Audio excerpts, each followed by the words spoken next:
I mean, like, no way, man.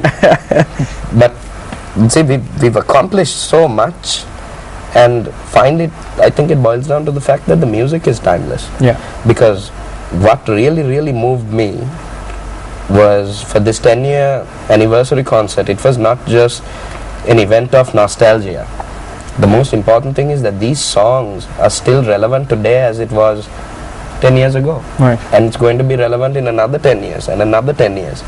And as long as we keep doing that, we'll be doing something right. Right. Let's talk about now the relaunch of Hollow Dreams again. Now, whose idea was it for the relaunch? Were the fans, like, you know, asking you, come on, we need that CD again? Or were you like, you know what, maybe we should give it back? What was the idea behind it, really? Why release it? Both, I guess. I mean, there have been fans throughout the years who've been saying, man, this record sold out, we can't find it, it's become like almost a cult disc of sorts, how do we get our hands on it? Yeah. And we've been like, you know, we'll wait. There are other records out, let's just wait and see. When the 10-year came up, all of us are very excited about it, but to be completely honest with you, we had no idea at the time we were going to release a double album, record some bonus tunes for it and remaster this. Yeah. But being a bunch of creative people, I think all 5 of us came up with the idea and decided to work hard towards it, and all 5 of us contributed equally and worked really hard towards the event as well. That's why the event was a success. Right. Alright, and with that we'll go into a quick commercial break on Good Morning Sri Lanka, and we'll be right back after the break.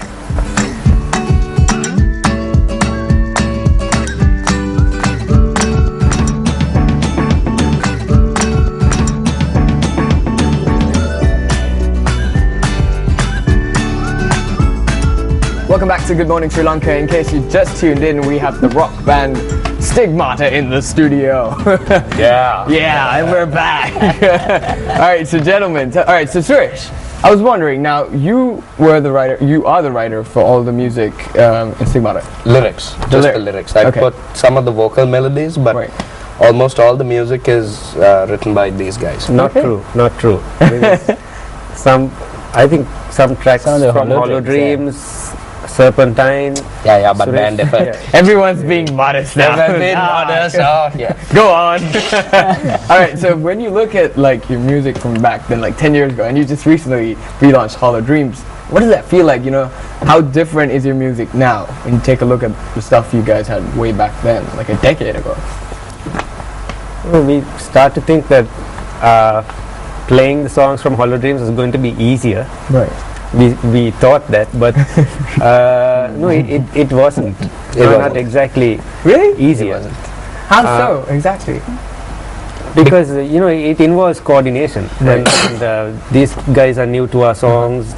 Well, they've learnt all the songs, but just getting it together, and even there were a lot of you know, not so easy parts in the Hollow Dreams tracks. So yeah. So revisiting it for us was kind of interesting because, see, anyone can mimic a song, but to play that song and capture the magic and the moment and the spirit of that song with that feel is an entirely different thing. So that was what the struggle was for us to play the entire record from start to finish. That's what we did at the 10th anniversary. Something that we had not done, interestingly enough, since the first launch when it was released in 2003. Okay. I mean, we play so many gigs and so many shows, and we have other records out, so we try to make our performances as interesting as possible, and we like to mix up different kind of tunes, right, different stuff. But this time we thought, you know, for the fans we will play the entire album from start to finish. That was quite a challenge. We did play new music, we did play stuff from other records as well, but the music has naturally evolved, where our stuff today, I mean, the best way to say it, it's more intricate, it's more subtle. It's kind of like the more you drive, you just keep becoming a better driver, right? So with music, in terms of composition, to this day we don't sit around talking to ourselves thinking, okay, let's make a song like this, it'll be popular, let's make a song like that, it might work with a certain community in the metal target segment. It's never been anything like that. The way the 5 of us feel mutually and I mean, the writing process, there isn't really a strict process per se, but there's definitely been a massive evolutionary leap because I think we know a little bit more about our artistry and what we're doing because we've really worked at it through the years. But coming back to what Andrew said, it's still the same because that foundation and blueprint of what makes Stigmata who and what we are, which was there in Hollow Dreams, is still there today. It's just that it's branched out to a lot of new genres and subgenres and avenues because 10 years ago if you asked us what we listen to, we would have mostly given you a list of just metal bands. Right. Today you ask us this question, it will still mostly be metal bands, but there will be a lot of blues, classical, funk, soul, theater and Broadway stuff, different music, I mean movie soundtracks. I mean, I think we've become more open-minded as listeners and therefore we become more open-minded as musicians. Right. So we incorporate a lot of these styles into what we do now. So you listen to different types of music. All right. First, good music. Good music. Any famous songs or pop music that you might listen to? Oh, pop! We love pop music, man. Yeah. Just from Even these two young, strapping young lads aside, the three of us are like 80s kids, and I mean, if you lived in the 80s, which means that we predominantly were teenagers throughout the 90s. Yeah. Man, we had the best pop songs. Yeah. All right. So, I mean, that's the thing with us, right? We could appreciate the Beatles. Right. And then the next second we could appreciate Revocation or Morbid Angel. And then the next second we could be listening to something of Sir Andrew Lloyd Webber's. And then the next moment it could be Paganini or Bach or Vivaldi. See, what he's trying to say is musically we are so schizo. Okay. Multiple personality Yeah, multiple disorder in personality. terms of music listening. Right. All right. I think we have a slideshow that actually it's about you guys. Wow! Let's actually take a look. That's at the nice slide. early in the morning. Early in the morning, a slideshow about you guys. Let's just bring that up. All right, while they put that up on the screen, tell us about your adventures so far. Oh wait, there it is. Wow, was that that was a huge crowd in the back? Yeah, that was the Hollow Dreams show. Right. These are clips from that. Okay. So who managed to take the pictures of you guys? Oh, we have some really talented photographers that turn up Okay. for all the events. Right. And So guys, you pretty much know all the time that you're comfortable with taking pictures. some are people who turn up. Right. So you guys are really rocking it out in this concept. What was the crowd like when they were like, "Oh my God, we haven't seen you guys in a while"? And how's the reception? Oh, it was superb, man. There's so many people. I mean, it was a full house at the auditorium. Right. For the people that don't know, I think it's called headbanging, if I'm correct. Yeah, headbanging, Yeah. moshing. Moshing. That's Moshing. another. Okay, how does that work? Let's actually show, if you don't mind showing me what it looks like. Showing you what it looks like. You better turn up for a show, my friend, and we'll put you right dab smack in the middle of the My mosh. God, that's what it is. Oh, there it is.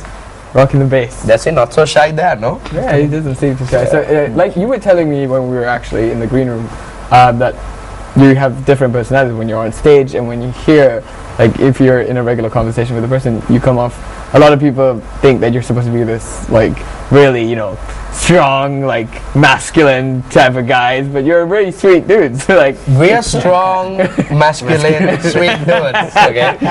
It's just that, now see, if we were to switch on that personality, right. we would have to break this here standing on it. We'd have to come and stand on you, ruin these lovely microphones. Right. No, it's not that bad. Yeah. But I think the vibe of those people just change, just bring a lot of energy yeah, in your body. there's an energy. There's definitely a vibe and there's definitely an energy that we Right. feed off. Music is pretty powerful, so it can do things. Right. We call it our sonic sorcery. Sonic sorcery. Not sonic sauce. Okay. Sorcery. Sonic sauce. Where can I get this sauce? Please tell me, where can I get this sauce? Alright, but I've also noticed again in your lyrics, it's very, the words are really like some words I haven't even heard of. Do you do you go into like deep research on what these words are and how, tell me what the process is like writing your lyrics? you just get inspired and write. Like, I don't think Because to be anyone honest, really sits down and like goes through thesauruses. Because you don't. I think I appreciate that a lot more, because today, if you look at anywhere around the world, it's more like repetitive words. There's no. True. It's like there's no soul. There's no to soul. There's no to soul. the music. there's no So depth, like yeah. it's just for you. It's just like you don't research on what what this word is, and because I to be honest, I was like, what is that word? It sounds so good if I say it. I read a lot, Right. which is probably evident. A lot of these guys do as well. So I mean, like I said, there are different things that inspire us, Yeah. theme-wise and topic-wise, and when we kind of delve into that, it's like there's this magical muse, and you just write, man. I Right. mean, you don't really. There's nothing premeditated. We don't really think about it that way. Right. All right. So tell It's us like about. poetry, right? So for us, the lyrics have always been, for us, Stigmata has always been Yeah.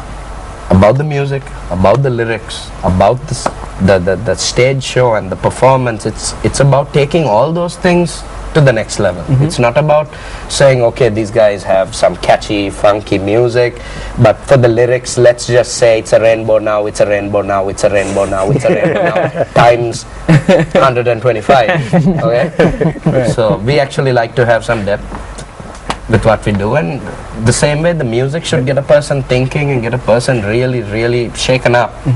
So should the lyrics. Yeah. You know, that should be there, because if you read a Stephen King or you read a George R.R. Martin or you read a Tolkien, you spend considerable time after that going, wow. Exactly. Right. And that is the same effect we want Right, with the so- music and the lyrics. What is your favorite Tolkien book? Oh, it's probably the Silmarillion, but I would say Lord of the Rings. Mental high five right now. Mental high five. All right. Now, as the fathers of rock in Sri Lanka, tell us about your adventures. There must be something that must be like, whoa, this is